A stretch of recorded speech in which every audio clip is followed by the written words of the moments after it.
بسم اللہ الرحمن الرحیم۔ وضو کے مسائل۔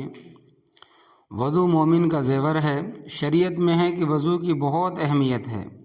اس کے ذریعہ نظافت و طہارت کے علاوہ سب سے اہم فائدہ یہ ہے کہ قیامت میں وضو کرنے والے کے اعضاء مخصوص انداز میں روشن اور چمکدار ہوں گے، جنہیں دیکھ کر یہ پہچان ہوگی کہ یہ امت محمدیہ صلی اللہ علیہ وسلم کے افراد ہیں۔ حضرت ابو ہریرہ رضی اللہ تعالی عنہ کی روایت ہے کہ نبی اکرم صلی اللہ علیہ وسلم نے ارشاد فرمایا کہ میری امت کو قیامت کے دن اس حالت میں بلایا جائے گا کہ وضو کے اثر سے ان کی پیشانیاں اور دیگر اعضاء چمک رہے ہوں گے، پس جو شخص تم میں سے اپنی چمک لمبی کرنا چاہے تو کر لے۔ نیز ایک دوسری روایت میں نبی کریم صلی اللہ علیہ وسلم نے ارشاد فرمایا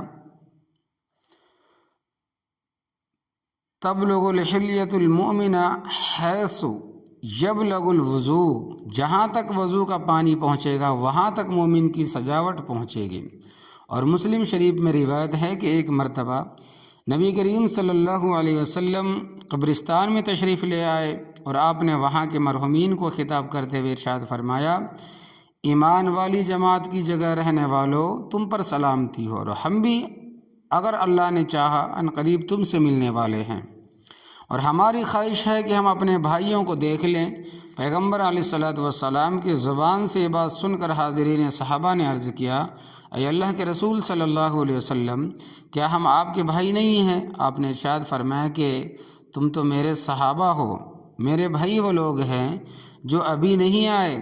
تو صحابہ نے عرض کیا، اے اللہ کے رسول صلی اللہ علیہ وسلم، آپ کی امت کے جو لوگ ابھی موجود نہیں ہیں ان کو آپ قیامت کے دن کیسے پہچانیں گے؟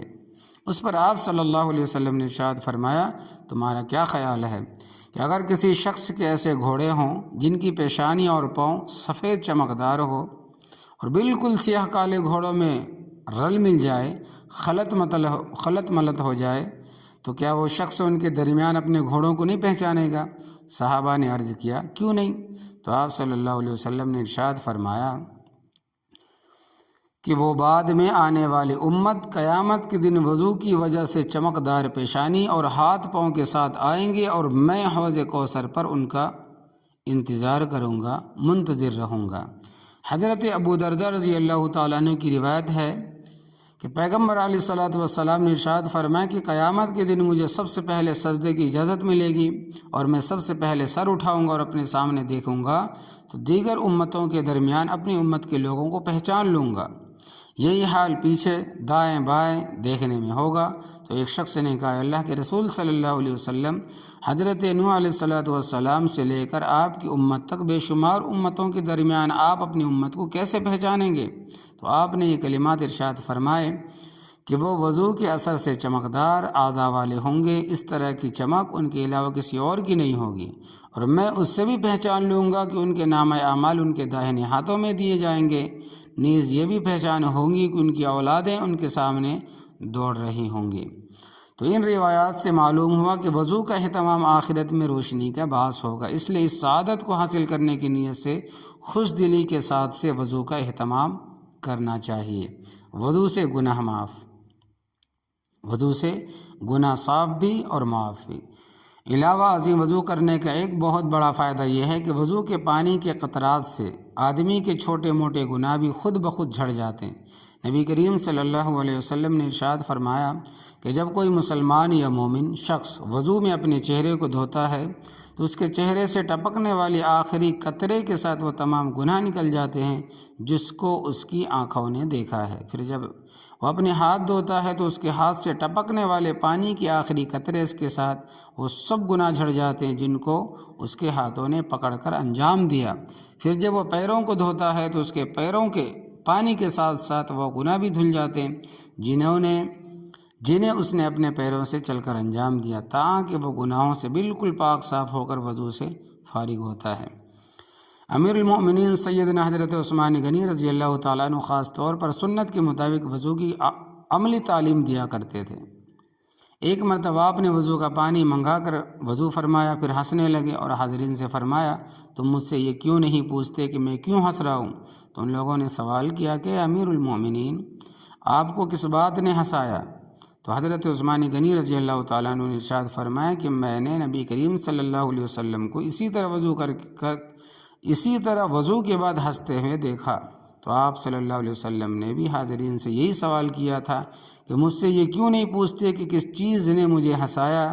تو صحابہ نے یہی سوال کیا۔ اس کے جواب میں نبی کریم صلی اللہ علیہ وسلم نے ارشاد فرمایا کہ آدمی جب وضو کا پانی منگا کر اپنا چہرہ دھوتا ہے تو اللہ تبارک و تعالیٰ اس سے ہر وہ گناہ معاف فرما دیتے ہیں جس کا اس نے چہرے سے ارتکاب کیا۔ جب وہ اپنے دونوں ہاتھوں کو دھوتا ہے تو یہی معاملہ ہوتا ہے، پیر دھوتا ہے تو بھی اسی طرح کا معاملہ ہوتا ہے۔ حضرت عمر بن عبسہ سلمہ رضی اللہ تعالیٰ عنہ فرماتے ہیں کہ زمانۂ جاہلیت میں یہ سمجھتا تھا کہ سب لوگ گمراہی پر ہے اور ان کے پاس کوئی دلیل نہیں ہے، اور لوگ عام طور پر بتوں کی پوجا کرتے تھے۔ اسی درمیان مجھے یہ خبر ملی کہ مکہ معظمہ میں ایک شخص ہے جو غیب کی باتیں بتاتے ہیں۔ چنانچہ میں اپنی سواری پر سوار ہو کر ان کی خدمت میں حاضر ہوا تو پیغمبر علیہ السلام تھے جو اس وقت قوم کی طرف سے مخالفت کی وجہ سے روپوش تھے۔ چنانچہ میں نے کسی ذریعے سے آپ کی خدمت میں حاضری دی۔ اس کے بعد میں نے آپ صلی اللہ علیہ وسلم سے کچھ سوالات کیے، اور جب مجھے اطمینان ہو گیا تو میں نے عرض کیا کہ میں آپ کی پیروی کرنا چاہتا ہوں۔ پیغمبر علیہ السلام نے فرمایا کہ اس وقت تم میرا اور لوگوں کا حال دیکھ رہے ہو، اس صورتحال کو تم برداشت نہیں کر سکتے، لہذا اس وقت اپنے گھر لوٹ جاؤ، اور جب تم کو یہ اطلاع ملے کہ مجھے غلبہ ہو گیا تو میرے پاس آ جانا۔ چنانچہ میں اپنے گھر لوٹ آیا اور آپ کے بارے میں تحقیق کرتا رہا، تاکہ مدینے سے آنے والی ایک جماعت کے ذریعے سے مجھے معلوم ہوا کہ پیغمبر علیہ السلام مدینہ تشریف لا چکے ہیں اور لوگ بڑی تعداد میں آپ کی خدمت میں حاضر ہو رہے ہیں۔ چنانچہ میں بھی مدینہ حاضر ہوا اور میں نے عرض کیا کہ اللہ کے رسول صلی اللہ علیہ وسلم کیا آپ نے مجھے پہچان لیا؟ تو آپ صلی اللہ علیہ وسلم نے ارشاد فرمایا کہ تم وہی ہو جس نے مکہ معظمہ میں مجھ سے ملاقات کی تھی۔ میں نے عرض کیا کہ جی میں وہی شخص ہوں۔ پھر میں نے درخواست کی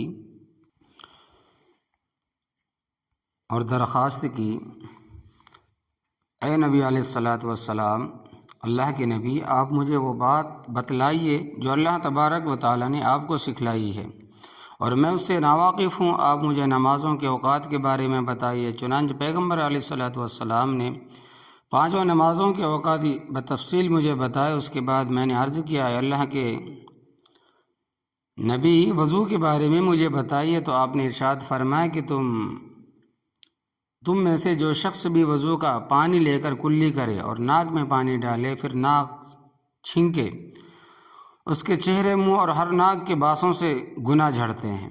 پھر جب وہ اپنا چہرہ اس طرح دھوتا ہے جیسے اللہ تبارک و تعالیٰ نے اسے حکم دیا ہے، تو اس کے چہرے کے گناہ داڑھی کے کناروں سے پانی کے ساتھ گر جاتے ہیں۔ پھر جب کوہنیوں تک ہاتھ دھوتا ہے تو اس کے دونوں ہاتھ حتیٰ کہ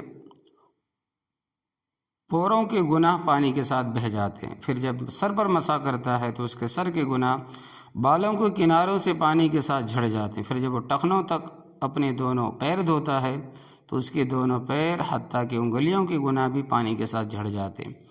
پھر اگر وہ کھڑے ہو کر نماز پڑھے اور اللہ تبارک و تعالیٰ کی حمد و ثنا کرے اور اللہ تبارک و تعالیٰ کی ایسی تعظیم کرے جو اس کی شایان شان ہو، اور اپنے دل کو خالص اللہ کی طرف متوجہ کرے، تو اپنی غلطیوں سے پاک ہو کر اس طرح لوٹتا ہے جیسا آج ہی اس کی ماں نے اسے جنا ہو۔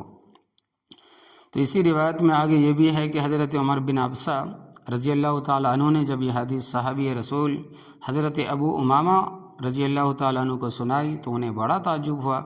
چنانچہ انہوں نے فرمایا کہ عمر بن عبسہ، غور کرو تم کیا کہہ رہے ہو، کیا ایک ہی جگہ بیٹھے بیٹھے کسی آدمی کو اتنا ثواب حاصل ہو سکتا ہے؟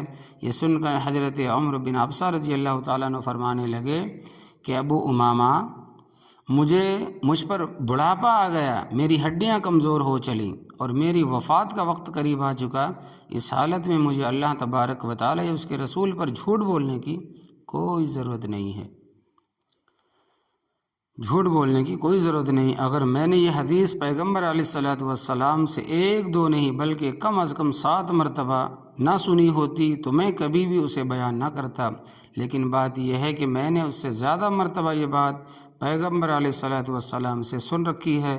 مسلم شریف کی روایت ہے، حدیث نمبر 832 ہے۔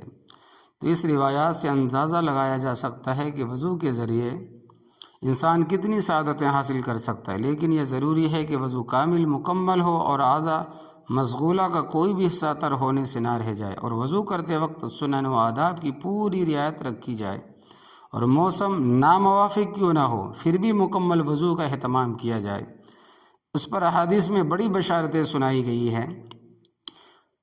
چنانچہ حضرت ابو ہریرہ رضی اللہ تعالیٰ عنہ فرماتے ہیں کہ ایک مرتبہ نبی کریم صلی اللہ علیہ وسلم نے ارشاد فرمایا کہ کیا میں تمہیں ایسی بات نہ بتاؤں جس کے ذریعے سے اللہ تبارک و تعالیٰ غلطیوں کو مٹاتے ہیں اور درجات بلند فرماتے ہیں؟ صحابہ نے عرض کیا ضرور بتائیے۔ تو حضرت صلی اللہ علیہ وسلم نے ارشاد فرمایا کہ ناگواری کے باوجود مکمل وضو کرنا، مسجد کی طرف زیادہ سے زیادہ قدم اٹھانا اور ایک نماز کے بعد دوسری نماز کا انتظار کرنا، یہ تمہارے لیے سرحدوں پر پہرہ داری ہے۔ یہ جملہ 3 مرتبہ ارشاد فرمایا۔ تو رباط کے پہرہ دینے کے آتے ہیں، اور یہاں مطلب یہ ہے کہ ان اعمال کی وجہ سے معاشی اور شیطانی اثرات سے حفاظت رہتی ہے۔ حضرت عمران رضی اللہ تعالیٰ عنہ فرماتے ہیں ایک سخت سردی کی رات میں نماز کے لیے جاتے وقت حضرت عثمان غنی رضی اللہ تعالیٰ عنہ نے وضو کا پانی طلب کیا، چنانچہ میں پانی لے کر حاضر ہوا تو آپ نے اپنا چہرہ، دونوں ہاتھ ایک مرتبہ دھوئے۔ میں نے بطور شفقت عرض کیا حضرت بس اتنا ہی کافی ہے، آپ فرض وضو فرما چکے ہیں اور رات بہت زیادہ ٹھنڈی ہے، اس لیے زیادہ مبالغہ مت فرمائیے۔ اس وقت حضرت عثمان غنی رضی اللہ تعالیٰ عنہ نے فرمایا کہ میں نے جناب رسول اللہ صلی اللہ علیہ وسلم کو یہ ارشاد فرماتے ہوئے سنا ہے کہ جو شخص بھی کامل 3 مرتبہ وضو کرے گا تو اللہ تبارک و تعالیٰ اس کے اگلے پچھلے سب گناہ معاف فرما دیں گے۔ اس لیے ہر موسم میں وضو کا اہتمام لازم ہے، اس میں ایسی جلدی بازی مناسب نہیں ہے کہ سنت و آداب کی رعایت نہ رکھی جا سکے یا کوئی فرض ادا ہونے سے رہ جائے۔ ایک روایت میں ہے کہ ایک مرتبہ پیغمبر علیہ الصلوۃ والسلام نے کچھ لوگوں کو دیکھا کہ ان کی ایڑیاں خشک رہنے کی وجہ سے چمک رہی ہیں، تو آپ صلی اللہ علیہ وسلم نے ارشاد فرمایا ویل للاعقاب من النار اسبغ الوضوء، تباہی ہے خشک رہ جانے والی ایڑیوں کی، آگ سے اچھی طرح وضو کیا کرو۔ تو اب جو آگے ذیل میں سے یعنی آگے نیچے جو ذیل میں وضو سے متعلق چند اہم مسائل پیش کیے جاتے ہیں تاکہ صحیح وضو کی طرف رہنمائی ہو سکے۔ انشاءاللہ تبارک و تعالیٰ آپ لوگ سنتے رہیں، سبق پارٹ در پارٹ آپ کو ارسال کیے جائیں گے، تو آپ انشاءاللہ تبارک و تعالیٰ سنیں اور اس پر عمل کرنے کی کوشش کریں۔ آمین یا رب العالمین۔ اللہ ہمیں بھی عمل کرنے کی توفیق عطا فرمائے اور آپ کو بھی اللہ تبارک و تعالیٰ عمل کرنے کی توفیق عطا فرمائے۔ اگر آپ کا وضو بیکار ہے تو نمازیں بیکار ہیں، نماز بیکار ہے تو ہر چیز بیکار ہے۔ اللہ تبارک و تعالیٰ ہمیں صحیح عمل کرنے کی توفیق عطا فرمائے۔